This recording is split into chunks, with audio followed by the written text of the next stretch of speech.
झी मराठी, चर्चा ही होणारच. कर्नाटक, महाराष्ट्रासह इतर राज्यातील असंख्य भाविकांचं श्रद्धास्थान आणि दक्षिण काशी म्हणून ओळख असलेल्या चिकोडी तालुक्यातील एडूर येथील कुलदैवत श्री वीरभद्र देवाची विशाळी यात्रा महारथोत्सव येत्या 17, 18 व 19 जानेवारी रोजी उत्साहात साजरा होणार आहे. या निमित्तानं धार्मिक, सामाजिक व सांस्कृतिक कार्यक्रमांचं आयोजन करण्यात आल्याची माहिती श्रीशैलम पीठाचे जगद्गुरू डॉक्टर चन्नसिद्धाराम पंडिताराध्य शिवाचार्य स्वामीजी यांनी दिली आहे. एडोर येथील काडसिद्धेश्वर संस्थान मठाच्या भक्ती निवासात आयोजित पत्रकार परिषदेत ते बोलत होते. 17 जानेवारी रोजी सकाळी 10 वाजता मोफत आरोग्य तपासणी शिबिराचं आयोजन करण्यात आलं असून श्रीशैलम जगद्गुरू डॉक्टर चन्नसिद्धाराम पंडिताराध्य शिवाचार्य स्वामीजी यांच्या उपस्थितीत आणि नागानूर रेवूर येथील बृहन्मठाचे श्रीकंठ शिवाचार्य स्वामीजी यांच्या हस्ते उद्घाटन होणार आहे. या शिबिरात चिकोडी येथील अप्पर आरोग्य व कुटुंब कल्याण अधिकारी डॉक्टर एस गडाख, अथनीचे डॉक्टर पद्मजित नादागौडा पाटील यांच्यासह मिरज येथील नामवंत रुग्णालयातील वैद्य रुग्णांची तपासणी करून मोफत औषधोपचार व आरोग्य सल्ला देणार आहेत. त्याच दिवशी सायंकाळी 6:30 वाजता धर्मजागृती सांस्कृतिक कार्यक्रम होणार आहे. अध्यक्षस्थानी केएलई संस्थेचे कार्याध्यक्ष डॉक्टर प्रभाकर कोरे असतील.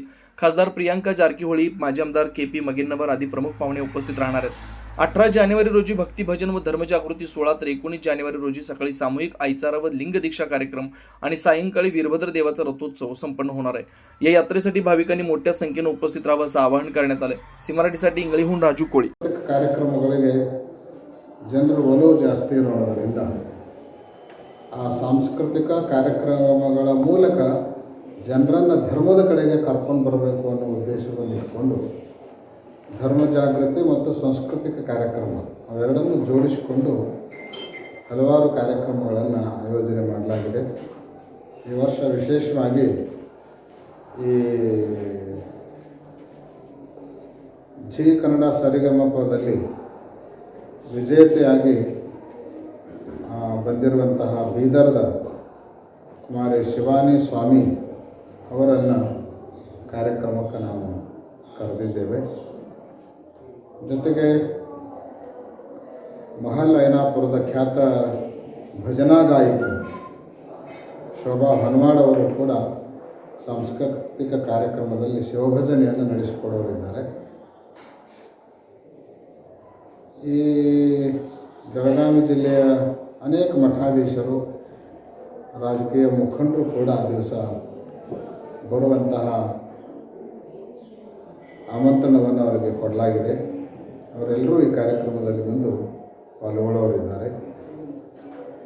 ಜೊತೆಗೆ ಅನೇಕ ಅಧಿಕಾರಿಗಳು ಕ್ಷೇತ್ರದ ಅಭಿವೃದ್ಧಿಗೆ ನಿರಂತರ ಸ್ಪಂದಿಸ್ತಾ ಇರೋಣದರಿಂದ IAS ಮತ್ತು KS ಅಧಿಕಾರಿಗಳನ್ನು ಕೂಡ ನಾವು ಈ ಕಾರ್ಯಕ್ರಮದಲ್ಲಿ ಕರೆದಿದ್ದೇವೆ. ಈ ತಾಲೂಕಾ ಜಿಲ್ಲಾ ಪ್ರತಿನಿಧಿಸುವಂತಹ SE ತಹಸೀಲ್ದಾರ್, DYSP ಇಂಥ ಅಧಿಕಾರಿಗಳನ್ನು ಕೂಡ ನಾವು ಈ ಕಾರ್ಯಕ್ರಮದಲ್ಲಿ ಕರೀತಾ ಇದ್ದೇವೆ. ಆಮೇಲೆ 8ನೇ ತಾರೀಕಿನ ದಿವಸ 18ನೇ ತಾರೀಕಿನ ದಿವಸ ಅಮಾವಾಸ್ಯೆ. ಈ ವರ್ಷ ಅಮಾವಾಸ್ಯೆ ರವಿವಾರ ಬಂದಿರೋದರಿಂದ ರವಿವಾರದ ಅಮಾವಾಸ್ಯೆಗೆ ಹೆಚ್ಚಿನ ಪ್ರಾಶಸ್ತ್ಯ ಧಾರ್ಮಿಕವಾಗಿ, ಜೊತೆಗೆ ಜಾತ್ರೆ ಅಮಾವಾಸ್ಯೆ, ರವಿವಾರ ಅಮಾವಾಸ್ಯೆ ಎಲ್ಲವೂ ಕೂಡ್ಕೊಂಡು ಬಂದಿರೋದರಿಂದ ಹೆಚ್ಚು ಜನ ಬರುವಂತಹ ನಿರೀಕ್ಷೆಯನ್ನು ನಾವೆಲ್ಲ ಇಟ್ಕೊಂಡಿದ್ದೀವಿ. ಅವರೇ ನದಿ ಸ್ನಾನ, ಅಭಿಷೇಕ, ದೇವರ ದರ್ಶನ ಇತ್ಯಾದಿ ಅನೇಕ ಕಾರ್ಯಕ್ರಮಗಳನ್ನು ಬೆಳಗ್ಗೆಯಿಂದ ಸಂಜೆಯವರೆಗೆ ಭಕ್ತರು ತಮ್ಮ ಧಾರ್ಮಿಕ ವಿಧಾನಗಳನ್ನು ನೆರವೇರಿಸ್ತಾ ಬರ್ತಾರೆ. ಆಮೇಲೆ ಪುನಃ ಸಂಜೆ ಮತ್ತೆ ಧಾರ್ಮಿಕ ಕಾರ್ಯಕ್ರಮ, ವಿಶೇಷವಾಗಿ ಚಕ್ರಿ ಭಜನೆಯನ್ನು ಈ ಸಲ ನಾವು ಆಯೋಜನೆ ಮಾಡಿದ್ದೇವೆ. ಚಕ್ರಿ ಭಜನೆ ಅಂದರೆ ಈ ಪಂಢರಪುರದ ವಾರ್ಕರಿ ಸಂಪ್ರದಾಯದಲ್ಲಿ ಬಹಳ ಪ್ರಸಿದ್ಧವಾಗಿರುವಂಥ ಒಂದು ಭಜನೆ ಅದು. ಈ ಭಾಗದಲ್ಲಿ ವೀರಶೈವ ಲಿಂಗಾಯತರು, ಜೈನರು ಎಷ್ಟು ಇದ್ದಾರೋ ಅಷ್ಟೇ ಪ್ರಮಾಣದಲ್ಲಿ ಮರಾಠ ಸಮುದಾಯನೂ ಕೂಡ ಈ ಭಾಗದಲ್ಲಿ ಇರೋಣದರಿಂದ ಆ ಎಲ್ಲ ಜನರು ಕೂಡ ನಮ್ಮ ಕಾರ್ಯಕ್ರಮದಲ್ಲಿ ಇನ್ವಾಲ್ವ್ಮೆಂಟ್ ಆಗಬೇಕು. ಅವರು ಒಂದು ಈ ಕಾರ್ಯಕ್ರಮದ ಸಂತೋಷ ಲಾಭ ಉಂಟಾಗಬೇಕು ಅನ್ನೋ ಉದ್ದೇಶವನ್ನು ಇಟ್ಕೊಂಡು ಆ ವಾರ್ಕರಿ ಸಂಪ್ರದಾಯದ ಒಂದು ಪ್ರಸಿದ್ಧವಾಗಿರುವಂಥ ಪಂಥ ನಾಥ್ ಪಂಥ, ಅದರ ಮುಖ್ಯಸ್ಥರು ಗುರುಬಾಬಾ ಅಂಥೇಳಿ, ಗುರುಬಾಬಾ ಮಹಾರಾಜರು, ಸದ್ಗುರು ಗುರುಬಾಬಾ ಮಹಾರಾಜರು ಅಂಥೇಳಿ ಲಾತೂರು ಜಿಲ್ಲೆ ಹೊಸದವರು, ಅವ್ರದ್ದೇ ಒಂದು ಪೀಠ ಇದೆ. ಅವರು ವಿಶೇಷವಾಗಿ ಚಕ್ರಿ ಭಜನೆಯನ್ನು ನಡೆಸ್ತಾರೆ. ಅವ್ರ ಜೊತೆಗೆ ಸುಮಾರು 40ರಿಂದ 50 ಜನರ ಒಂದು ತಂಡ ಇರ್ತದೆ. ಅದನ್ನು ನೋಡಲಿಕ್ಕೆ ಅತ್ಯಂತ ಸಂತೋಷದಾಯಕವಾಗಿರುವಂಥ ಒಂದು ದೃಶ್ಯ ಮತ್ತು ಭಕ್ತಿ ಪ್ರಧಾನವಾಗಿರುವಂಥ ಒಂದು ದೃಶ್ಯ. ಅದನ್ನು ಈ ವರ್ಷ ನಾವು ವಿಶೇಷವಾಗಿ ಆಯೋಜನೆ ಮಾಡಿದ್ದೇವೆ.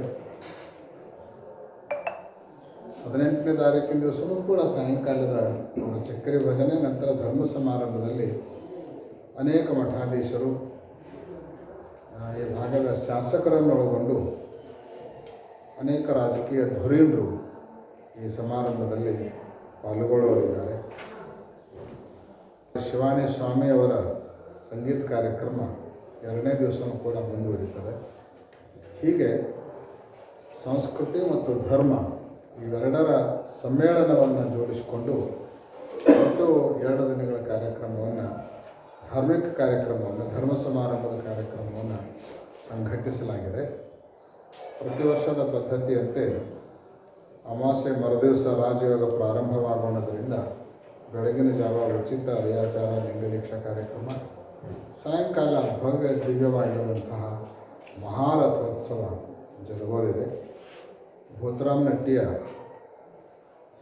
ಶ್ರೀಗಳವರು ಈ ವರ್ಷದ ರಥೋತ್ಸವಕ್ಕೆ ಚಾಲನೆಯನ್ನು ನೀಡಲಿಕ್ಕೆ ಆಗಮಿಸುವವರಿದ್ದಾರೆ.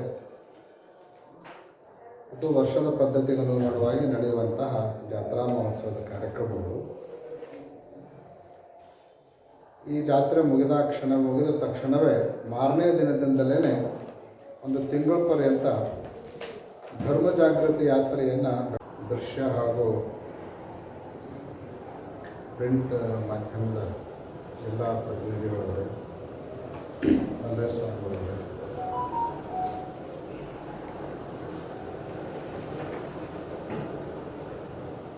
ನಮಗೆಲ್ಲ ಗೊತ್ತಿದೆ, ಶ್ರೀ ಕ್ಷೇತ್ರ ಯಡೂರು ದಕ್ಷಿಣ ಕಾಶಿ ಎಂದೇ ಪ್ರಸಿದ್ಧವಾಗಿರುವಂಥ ಒಂದು ಪುಣ್ಯಕ್ಷೇತ್ರ.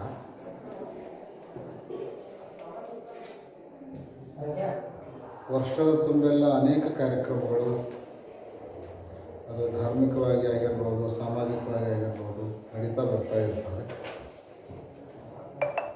ಅದರಲ್ಲಿ ಬಹಳ ದೊಡ್ಡ ಮಟ್ಟದ ಕಾರ್ಯಕ್ರಮ ಅಂದರೆ ವಿಶಾಲಿ ಜಾತ್ರಾ ಮಹೋತ್ಸವ. 3 ವರ್ಷಕ್ಕೊಮ್ಮೆ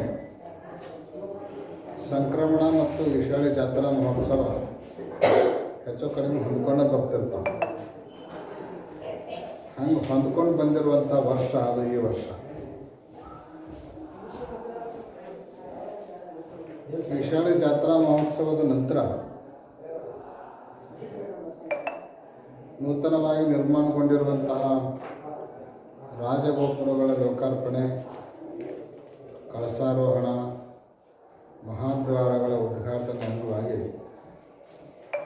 ಬಹಳ ದೊಡ್ಡ ಕಾರ್ಯಕ್ರಮವನ್ನು ಹಮ್ಮಿಕೊಳ್ತಾ ಇರೋಣದರಿಂದ ಈ ಜಾತ್ರೆಯನ್ನು ಜೋಡಿಸಿಕೊಂಡೇ ಆ ಕಾರ್ಯಕ್ರಮಕ್ಕೂ ಕೂಡ ನಾವೆಲ್ಲ ವ್ಯವಸ್ಥೆಯನ್ನು ಮಾಡ್ಕೊಳ್ತಾ ಇದ್ದೀವಿ. ಆ ಹಿನ್ನೆಲೆಯಲ್ಲೇ ಈ ವರ್ಷದ ಜಾತ್ರೆಯಲ್ಲಿ ಹೆಚ್ಚು ವಿಶೇಷ ವ್ಯಕ್ತಿಗಳನ್ನು ನಾವು ಕರೆಯಲಾರ್ದನ ಮುಂದೆ ಮಾರ್ಚ್ 1ರಿಂದ 6 ನಡೆಯುವಂಥ ಕಾರ್ಯಕ್ರಮಗಳಲ್ಲಿ ರಾಷ್ಟ್ರಮಟ್ಟದ ಗಣ್ಯರನ್ನು, ರಾಷ್ಟ್ರೀಯ ಮಟ್ಟದ ಪೀಠಗಳ ಜಗದ್ಗುರುಗಳನ್ನು ಕರೆಯುವಂಥ ಯೋಜನೆಯನ್ನು ಹಾಕ್ಕೊಂಡಿದ್ದೀವಿ. ಆದರೂ ಪ್ರತಿ ವರ್ಷದ ಜಾತ್ರೆ ಬರುವಂಥ ಭಕ್ತರು ಬರೋವರೇ, ನಡೆಯುವಂಥ ಧಾರ್ಮಿಕ ವಿಧಿವಿಧಾನಗಳು ನಡೀಲೇಬೇಕು. ಅದಕ್ಕನುಗುಣವಾಗಿ ಈ ವರ್ಷದ ಜಾತ್ರಾ ಮಹೋತ್ಸವವನ್ನು ಆಯೋಜಿಸಲಾಗಿದೆ. ತಮಗೆಲ್ಲ ಗೊತ್ತಿರುವಂತೆ ಜಾತ್ರೆಯ ಮುನ್ನ ಕೆಲವು ದಿನಗಳವರೆಗೆ ಬಿಲ್ವಾರ್ಚನೆಯನ್ನು ಪ್ರತಿ ವರ್ಷ ನಾವು ಮಾಡ್ಕೊಳ್ತಾ ಇರ್ತೀವಿ. ಆ ಕಾರ್ಯಕ್ರಮ ಇವತ್ತಿನಿಂದಲೇ 15ರಿಂದ 17ರವರೆಗೆ ನಡೀತಾ ಇದೆ. ಪ್ರತಿದಿನ ನೂರಾರು ಭಕ್ತರು, ಗುರುಕುಲದ ಎಲ್ಲ ಸಾಧಕರು, ಮಠಾಧೀಶರು ಸೇರಿಕೊಂಡು ಭವ್ಯ ದಿವ್ಯವಾಗಿರುವಂತಹ ಬಿಲ್ವಾರ್ಚನೆಯನ್ನು ವೀರಭದ್ರ ದೇವರಿಗೆ ಅರ್ಪಣೆ ಮಾಡ್ತಾ ಇರ್ತಾರೆ. 17ನೇ ತಾರೀಕಿನ ದಿನ ಬಿಲ್ವಾರ್ಚನೆಯ ನಂತರ ಈ ಭಾಗದ ಎಲ್ಲ ಜನರಿಗೆ ಅನುಕೂಲ ಆಗಬೇಕು ಅನ್ನೋ ಉದ್ದೇಶವನ್ನು ಇಟ್ಕೊಂಡು ಪ್ರತಿ ವರ್ಷದ ಪದ್ಧತಿಯಂತೆ ಉಚಿತ ಆರೋಗ್ಯ ತಪಾಸಣಾ ಶಿಬಿರವನ್ನು ಆಯೋಜನೆ ಮಾಡಲಾಗಿದೆ. ನುರಿತ ತಜ್ಞ ವೈದ್ಯರು ಆ ಆರೋಗ್ಯ ತಪಾಸಣಾ ಶಿಬಿರದಲ್ಲಿ ಬಂದಿರುವಂತಹ ಸಾರ್ವಜನಿಕರ ತೊಂದರೆಯನ್ನು ಗಮನಿಸಿ ಅವರಿಗೆ ಉಚಿತವಾಗಿರುವಂತಹ ಔಷಧೋಪಚಾರಗಳನ್ನು ಮಾಡುವಂಥ ವ್ಯವಸ್ಥೆಯನ್ನು ಮಾಡಲಾಗಿದೆ. ಅದೇ ದಿನ ಸಂಜೆ ಧರ್ಮ ಜಾಗೃತಿ ಮತ್ತು ಸಾಂಸ್ಕೃತಿಕ ಸಮಾರಂಭವನ್ನು ಆಯೋಜಿಸಲಾಗಿದೆ.